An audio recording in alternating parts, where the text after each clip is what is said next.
Hello everyone, welcome back on my YouTube channel. How is everyone? How is everything? Let me hope things are moving well with you. This channel is all about entertainment, news, vlogging and stories. And today's stories, I'm going to tell you how I got married to a man-eater. To a person, these people who eat human being, like or maybe can I call them carnivores? You are human, but you still eat human being, or they call them night dancers. Yeah. If you're new on this channel, my dear, don't forget to like, share and subscribe. Turn on that your notification bell so that any day, anytime I upload a video, you'll be the first person to be notified. Okay, let's go direct in the story. I start like this. I grew up with 3 of my siblings because we grew up as orphans. In growing up, this is what our grandmother told us, told me, because I'm the firstborn, and our grandmother is the one who raised us because our parents died when we are still young. In growing up, our last brother had also contacted HIV from our parents. He also passed away. Then we remained only two kids. But even though we remained only 2 kids at our grandma, we grew up suffering. We never went to school. We even sometimes lacked what to eat. None of our relatives, like the sisters from my mother's side or the sisters from my father's side, came to help us to bring something at home as food for us as orphans. We, as we growing up, we used to be like wearing teared clothes, doing work around the village so that we can get something to eat, or even sometime we can go around the village digging people's farms so that they can give us some money, to get money to buy paraffin, to be getting some light at night. Then time passed. Thank God we grew up. From there, I started to work. I got a work around the nearest town. I started to work. There, before going in town, my grandmother settled me down and told me that you are my granddaughter, whom I have raised here. You know all your parents died because of HIV. I want you to be different from your parents. I don't want you to lose you like most of my children who died with that disease. Hope you have seen how all of these my children have been dying, how they have been looking. Please, if you get any man, before anything or sleep with her or him, first go you do blood test. Then for me, I told my grandma, yes, that's what I would do, because even me, I've seen what happened. Then from there, I got a man. Men, they used to come to me, but because of what I saw, like the way my mom died and the way some of my relatives died, I was very hard to be convinced with any man to sleep with that person. Then one day I got a man. This man was like serious. We fell in love, what and what. Then this man wanted to sleep with me so that we can be together in relationship. I told this man that I cannot do anything with you, only when we do blood. We first go on the blood. This man shouted and said, blood for what? You even who never went to school, you are asking to go to do blood checkup for what? Oh, I thought that you were even at university, but you cannot even speak any good word in English. You want to go to do blood test for what? The truth, I felt pain because I loved this guy with all my heart.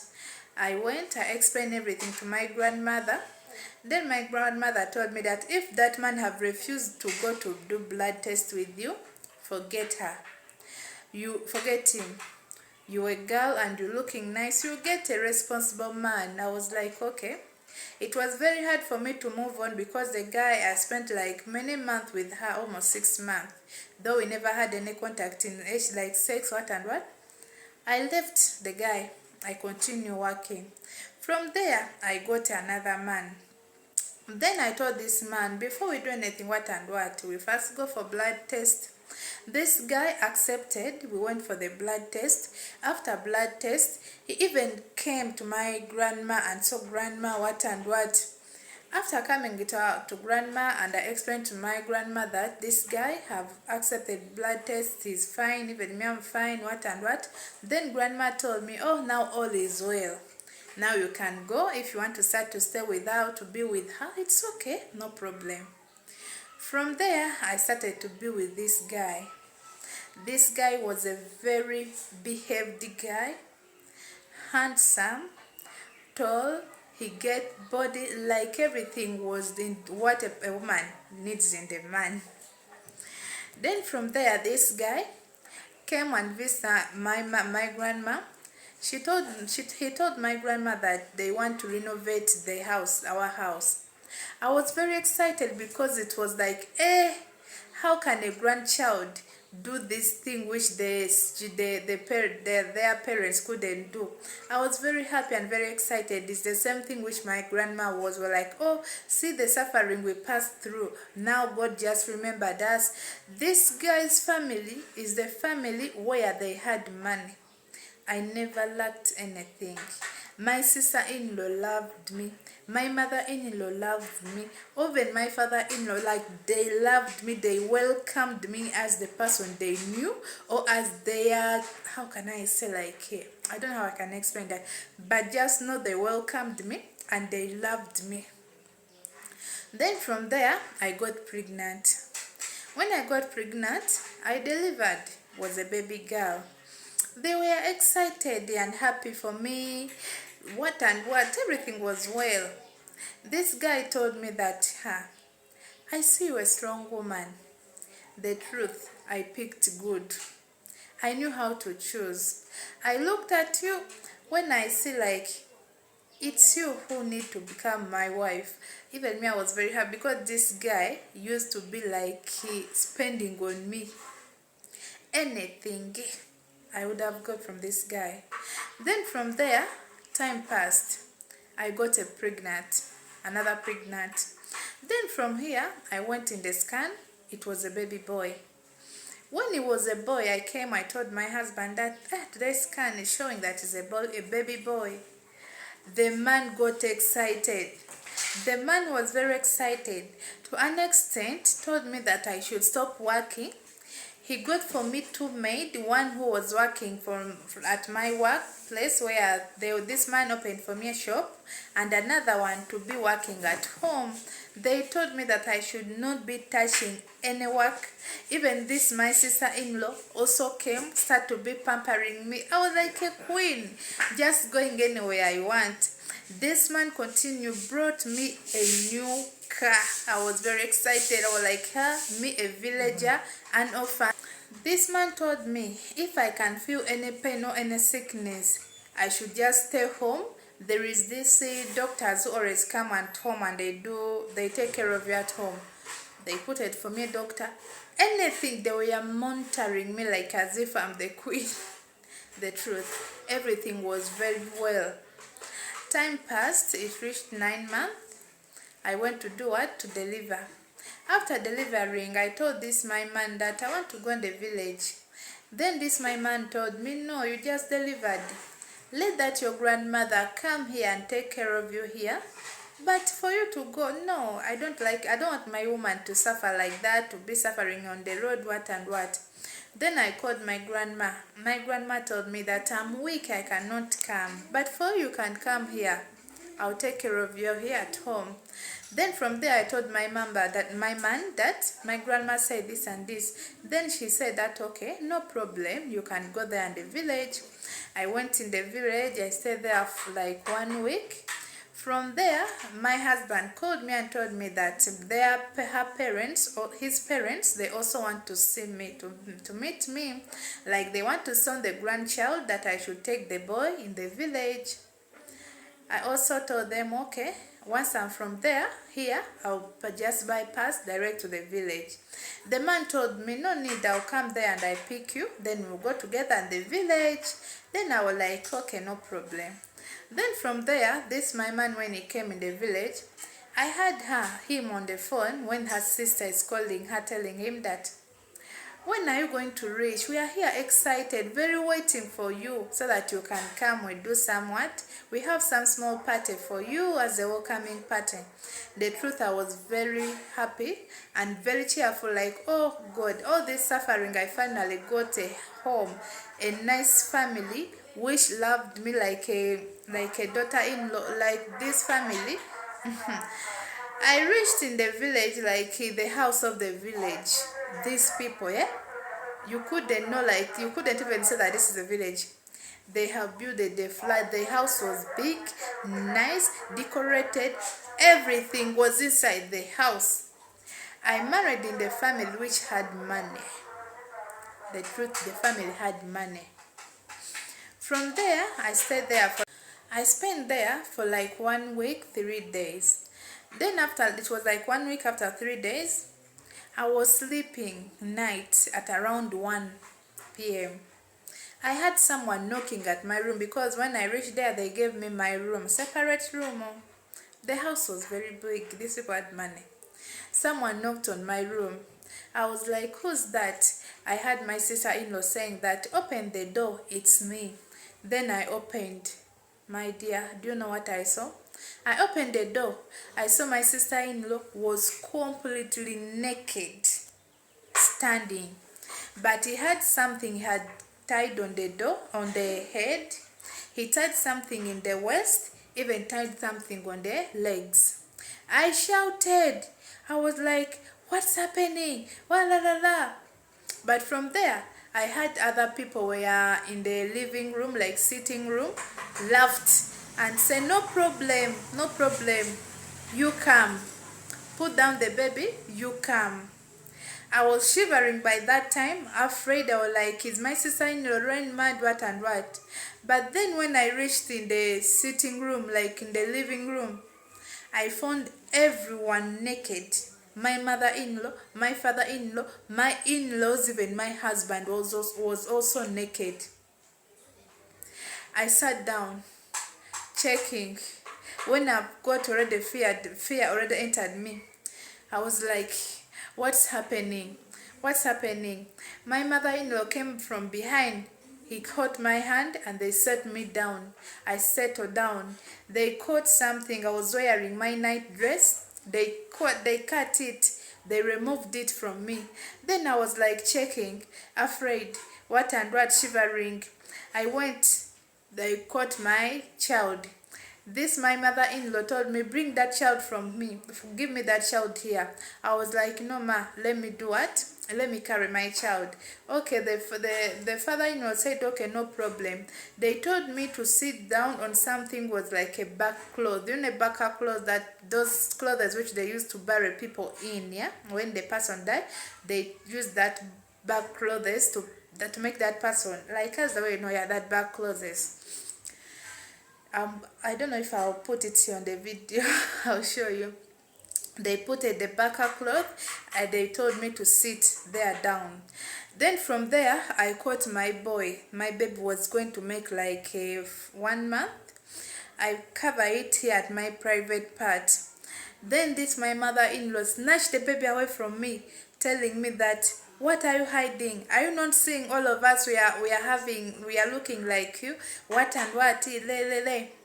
They caught something. They give me to eat. I was shivering. They told me eat with anger. At first I refused. My mother-in-law slapped me. After slapping me, I fell down, like I started to cry. My husband was just there looking, not talking anything. My sister-in-law, the people whom I thought like the people used to come at my place, cheering me around, the people whom I loved, there, it was like showing me the true color of them. I settled down. I ate what they give me to eat. They brought it's not Caesar, they brought leather bread. They cut some things like on my body. They brought something like medicine. They start to put inside my body. The truth, I can't lie you. I don't know what came on me. The fear just disappeared from me. From there, they told me, stand up. We are going to go out to search for the food. Then the father-in-law came to me and told me, you a woman. No one have to go and find food for you.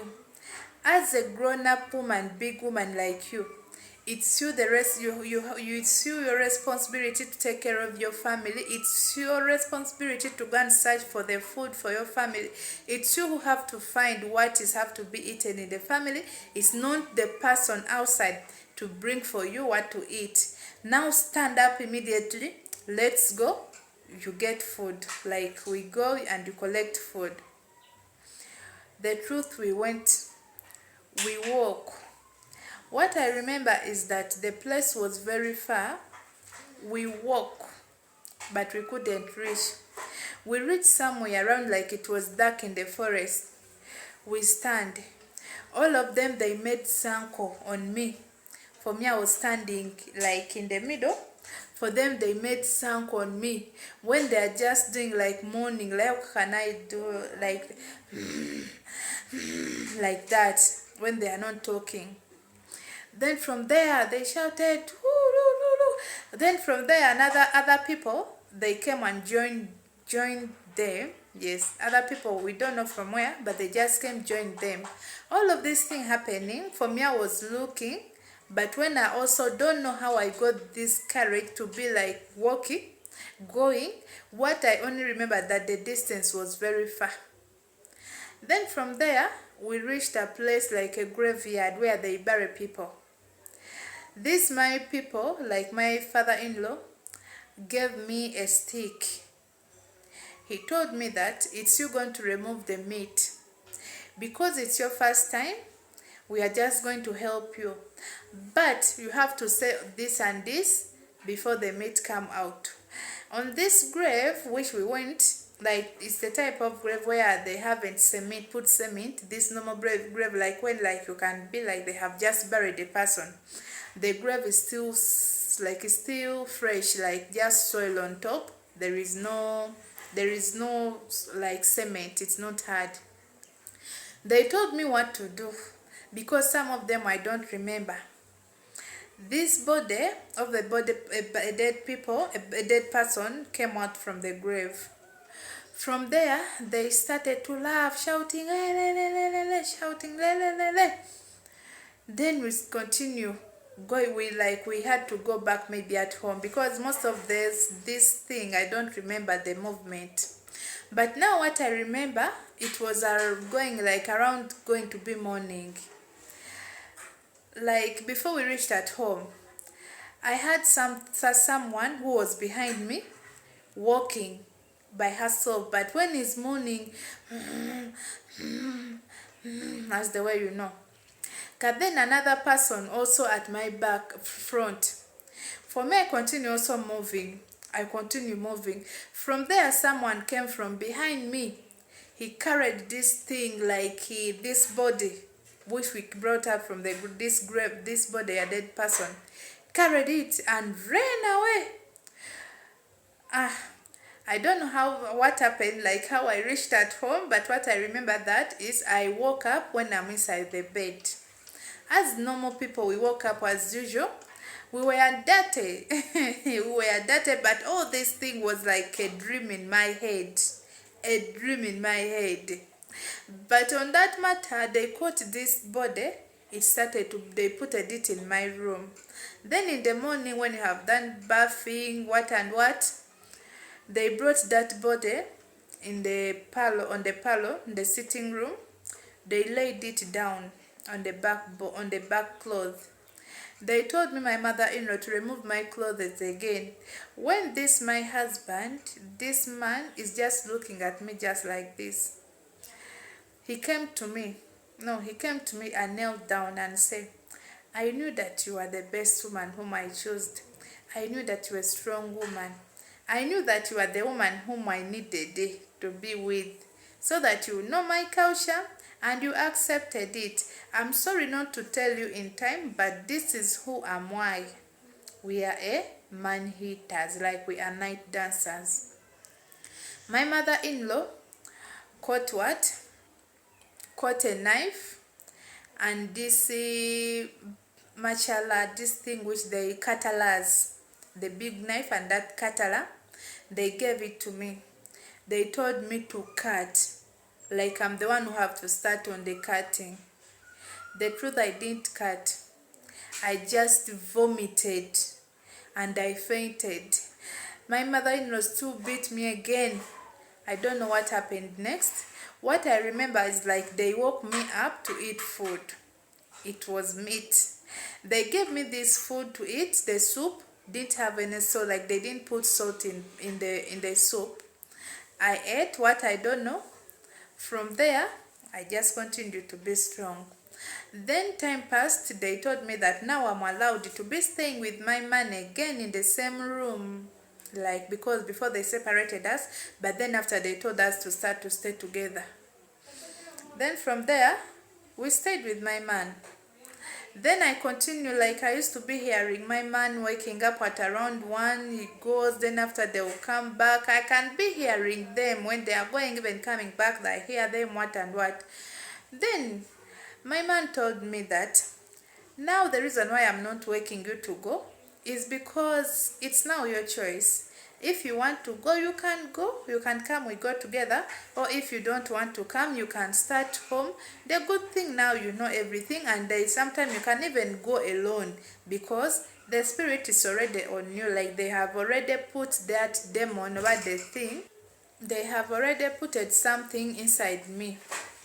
This my man told me that. This my man told me that this is how we got our rich. This thing which we are praising, which we always do, it's the reason why we have this much richness. Our family never go poor. The more we continue doing this, is the more money we get. I also want you and your family not to go poor again. That's why I had to initiate you in our cult, like in our family thing, so that you also help your family in future. This my man told me that now he's going to come at my place and we do marriage, and he's going to build a new house for my grandmother, even another house for my grandfather at my father's side. For me, all of this he was talking when I'm just mute, because for me in my head was like, if I get any chance, I have to run away from here. Then from there, time passed. We had to go back in town where we stay, me and my husband. We leave the village. I reached there at my workshop. I called my grandmother that please, I want to see you. Me to come to reach in the village, it might be hard for you, but please, I want you to come. I want to talk to you something, because my grandmother is my mother is the one whom I grew up with, is the person whom I knew. Is the person whom I spent the money, which this my man used to give me, is the person whom I did good thing, and this the same person who used to praise this man. From there, my grandma came. I didn't know that if you talk this thing outside, you go to mute, like we eat people, what and what you saw and what we did, that you can get problem. The truth I didn't know. This my grandmother came. I told her, Grandma, when I'm crying, that I married to a night dancer. These people, they eat people. After saying that to my grandmother, I mute, like my mouth mute. I couldn't talk. I started shivering, like something have, and like when you know someone when it's getting eclipse, I fell down, what and what, like saliva started to come in my mouth. Then that my grandmother is the one who told me this. Then from there, they got some mushroom, those small mushroom, the small ones. They cook it, they pour it in my mouth. That's how I got back to my sense. That my grandmother that told my husband, that they called my husband, that is taking me in the village, that she found me when I'm not feeling well. That's why she wants to take me with her so that I can get some treatment. When we reached there, my grandmother took me somewhere to a traditional doctor. This traditional doctor told me, these people are very strong, like they wanted to remove that thing from me, that thing which also made me to be starting to eat people like that, because I had already started to eat also human being. But from there, then I remember that this my sister-in-laws, they used to be coming and visiting my place. But these people, they used to be like saying, like, if they come, I would not do any work again. There'll be the people in the kitchen, and the food which they cook, or like the meat, they will be telling me, no, for you don't eat, for you what and what. I was like, right now I just remember everything, that it was they were preventing me from eating human being. Then this traditional doctor did what he could do. He told us that he have treated me and he have removed me that thing from me, but I should never try to go back to that my husband, even to step or even find a way, like I want to go there, or I collect anything from my clothes or anything, even my children, to see them. I should not go, or else if I go back, what I'll get or any problem I'll face, I'll never heal again. Then when they were treating me, maybe these people, my husband's side, they have something which telling them that this one is on treatment. They are going to remove this thing, this demon you put it on her, from his head. My husband came, drive through treating me. I think this my husband's family, they have some demon or like some spirit which could tell them that maybe this woman have started medicine. They want to remove that demon, something they put it on me, which made me to start to eat people out from me. This my husband, it was going to make like 3 days. My husband drove and came at my place. She found me and my grandma there. She said that, look at you, the way how poor I found you, you orphan. I picked you because I knew that you are orphan. And I picked you because of the situation I found you and your grandmother, when you don't even have anything to eat, but you are going to suffer. You found out about us, and you even produced from us. But don't ever bother to come to my place that you are searching for your kids. And another thing, I'm going to make sure that you go back the way I found you when you have nothing, back to poverty. I'll make sure that even this your grandma is going to die, and you remain in this world suffering. You never have peace. You also die and perish like your parents. My grandma kept quiet, and then my husband went. But here, the reason why I wrote this letter is like, the truth, I'm feeling pain. I want to go and to meet my children. The last boy was only making 1 month, and the girl was only 2 years. My grandma told me I should forget my children. But how will I forget my children? I'm feeling pain. I'm feeling pain. What could I do?